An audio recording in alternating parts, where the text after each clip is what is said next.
Good afternoon and welcome to the market summary. The UK FTSE 100 finished down 1.44% on Wednesday, closing on 6630. Unemployment will fall quicker than forecast as the recovery in the UK takes hold, Governor of the Bank of England Mark Carney said today. On Wednesday, UK unemployment fell from 7.8% to 7.6%, its lowest level in more than 3 years. This is a big step towards the magic 7% figure, where Mark Carney has stated that unemployment figure needs to be in order for interest rates to rise from their record low of 0.5%. Growth in the UK is now forecast to be up from 1.4% to 1.6% for the year, and next year has been revised to an expected growth rate of 2.8%. All this data is now showing that the recovery in the UK is now taking effect.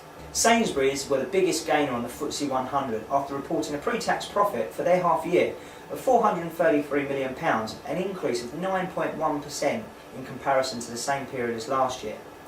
The figures mark a change in the supermarket sector as it elevates Sainsbury's into second position, overtaking Asda, and now only behind Tesco, who remain number one.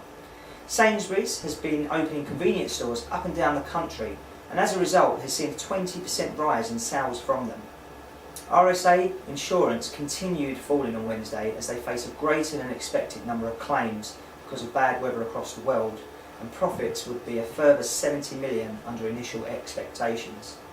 BSkyB fell by just under 3% as news mounts that they may have to pay an extra £1.2 billion in order to secure their rights to broadcast Premier League football. Over the weekend, BSkyB was shocked to lose against BT in the auction of live Champions League and Europa League football matches. BSkyB now have a real rival on their hands that could potentially take away one of the most lucrative rights on television. Coffee giant Starbucks have been ordered to pay $2.7 billion to Mondelez International to settle a dispute between the two. The figure is made up of $2.23 billion in damages and $557 million in interest and legal fees. Starbucks have announced that they had enough cash and borrowing capabilities to fund this payment. Thanks for listening and tune in tomorrow.